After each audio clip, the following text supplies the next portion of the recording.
How's it going, everyone? Tyler House here with Dyno Performance. Welcome to my second video. I really want to thank everyone for their amazing support, the likes, the subscriptions. It really means a lot to me in the support that I got with putting out my first video and starting this channel. So I really look forward to continuing to give you guys really good content, and yeah, just hopefully you guys enjoy it. I'm not really doing this for anything other than fun and giving everybody information the best I can. I know not everything I say is 100% correct sometimes. That's just a part of, trying to be informational. Things can be seen differently, people may not agree, and that's okay. I'm okay with that, and it's just a part of it. So again, thank you everyone for your support. I really appreciate it, and continue to like, continue to subscribe, and we'll keep this thing going. Today is my dyno video.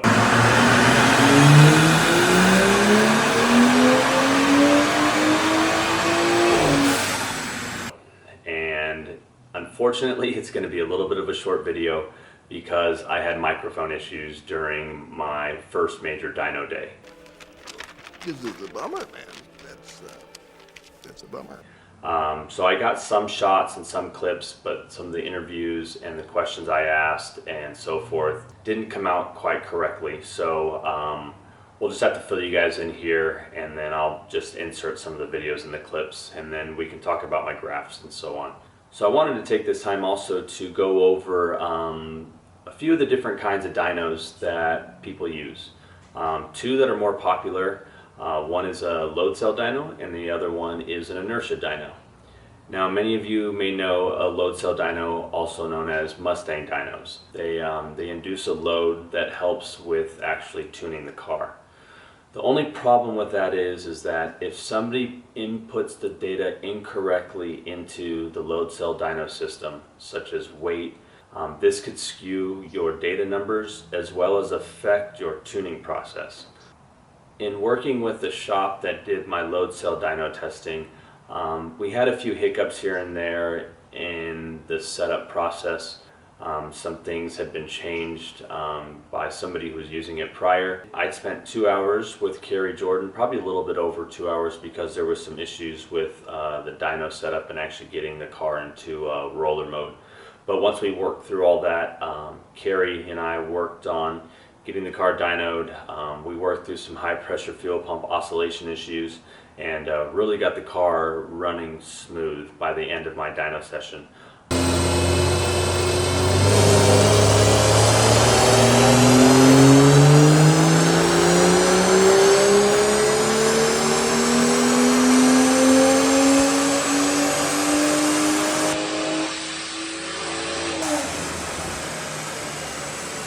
Carrie and I were really happy with how the logs were looking, but we weren't really confident on the numbers that we were getting. Some people say 10 to 15 to 18% difference from an inertia dyno to a load cell dyno. But I kind of wanted to figure that out for myself. You're so observant, aren't you? Are you a detective? So after spending the 2 hours and doing all the tuning with the load cell dyno, I went over to another shop and used their inertia dyno. Our inertia dynos are a really easy way to just find out what your power numbers are. You don't have to enter in data, you don't have to do a coast down. They're pretty simple. You put them on the dyno, you run them, and it tells you the numbers you got. You see a lot of these dynos on trailers and at some of your car meets at night that are actually put on events. They'll do dyno days or something like that. And most of those ones are the DynoJet inertia dynos. I have heard of people trying to skew the data by doing their dyno runs in different gears, and obviously that will, depending on the gear reduction. So yeah, inertia dyno is just a real simple and easy way to get power numbers. I literally went to this shop, I booked it the day of, and they had time on my lunch break. I drove it across the street to the shop since it's right near my work. They had the car on the dyno in 10 minutes. We did 3 pulls and I was back to work and still had 30 minutes to go to lunch. So out of my hour. So that was pretty cool. I had a few issues. I had an O2 sensor actually going out, which affected my power band. But we were able to put down some pretty solid numbers with the E50 tune. So with the E50 tune, as you can see in this graph here, I did 517 horsepower with about 486 torque. That was a little low on the torque side, so we did a couple more runs and we hit 515 at 509 foot-pounds of torque. So 6 gear is my 1-to-1 on the ZF transmission, but a lot of shops, because of the speed that you're at in 6 gear in these cars, because it is an 8-speed transmission, a lot of them recommend doing your dyno pulls in 5th gear. So the 2 first pulls were in 5th gear, and then the second one was in 6th gear, and you can see my torque numbers shoot up significantly there to 561.19. So those are pretty good torque numbers, but as you can see in the graph, I have some dips there, and Carrie and I are thinking that this was due to a failing O2 sensor. These are pretty significant dips in a range where I would start to really be gaining power, and I was actually falling on my face there. So I went back to that shop and did a few more pulls with the corrected O2 sensor, and as you can see, my graphs here look a lot better, and we were in the 505, 510, 508 range of power, with a max torque of 542 was my highest that I saw on that 510 run. Those are pretty good numbers for the Pure Stage 2 with this car. We feel like we could squeeze a little bit more, but we don't want to go past the efficiency of the turbo. We kind of just wanted to put it on the safe side. My wastegate duty cycle was already in the low 90% range, so we were pretty happy with where that's at with how the car's currently set up and built. So I guess this is where I make my big announcement.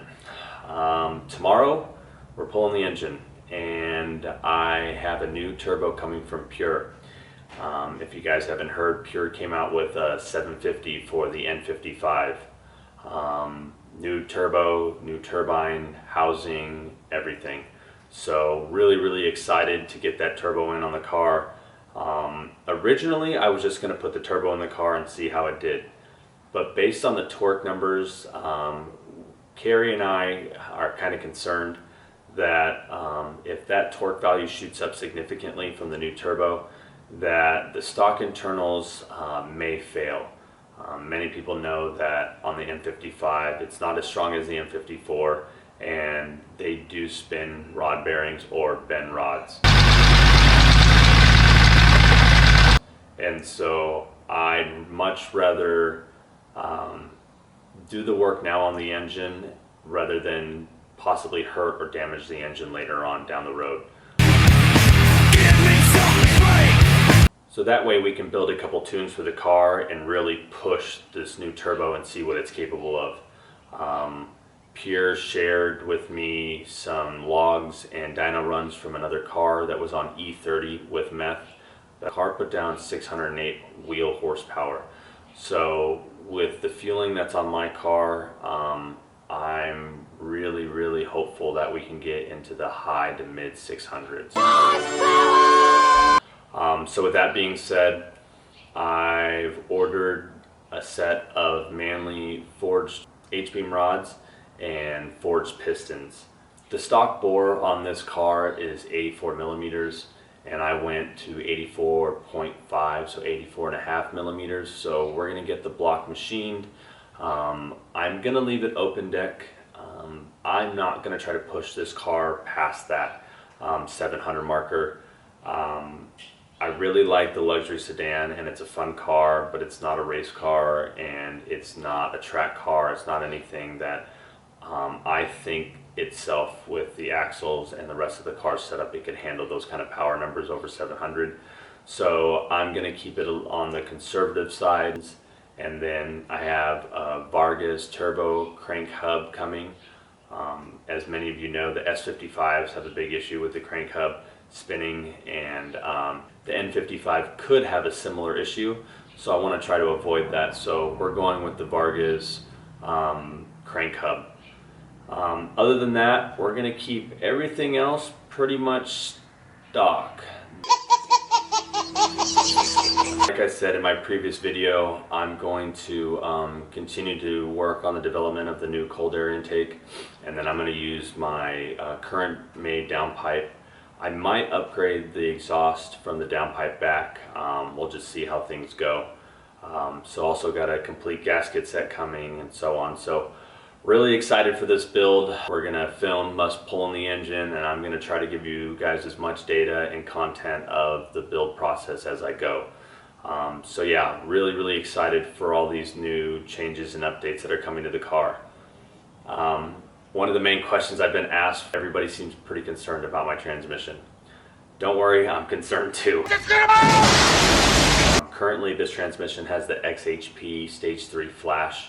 I bumped up the line pressure and it seems to be holding together pretty well right now. I'm concerned about the mileage, but we'll see how that turns out. If it breaks, it breaks, and we'll fix it from there. And if my transmission does go boom, I will be definitely sending it to Pure Driveline Solutions. If you haven't heard of this company, definitely go check them out. They're a huge supporter of the ZF platform. They have a really awesome program for rebuilding the ZF 8HP. So they replace a lot of the internals with billet components. So it's definitely a great option for transmission services with your ZF if by chance you have any issues. They're located in New York, so yeah, you do have to send your transmission over there, but they are highly recommended, and I know a lot of performance companies that use them in racing applications and have really good results with them. So definitely go check out Pure Driveline Solutions out of New York, and they'll take care of all your ZF needs. As many of you may know, I just put 2 brand new axles in the rear of this car. I did already blow up one of the CVs. I blew up one of my inner CVs on the driver's side, shifting from first to second gear. So that's another thing that I might be concerned about. But other than that, I'm really looking forward to the build and looking forward to giving you guys some more content and kind of pushing this platform. I've only seen a handful of cars that are built, even machined, and have this kind of setup on an M55, much less an F10. I know a lot of, you got big companies like Big Boost and Speed Tech. Big Boost actually just released a kit for the F10, and Speed Tech doesn't even have one for the F10. They have one for the F Series and the E Series, but not for the F10. So there's not a lot of F10 chassis out there that I think are built to this extent. So I'm really excited for this build. I'm really looking forward to bringing you guys along on this process. So like I said, stick with me, subscribe, like, and if you guys got questions or want me to post or feature or talk about anything specific, just let me know and I'll happily do so. So again, thank you guys for joining the channel, and stay tuned to the videos coming up next week. Take it easy, guys. Have a good one.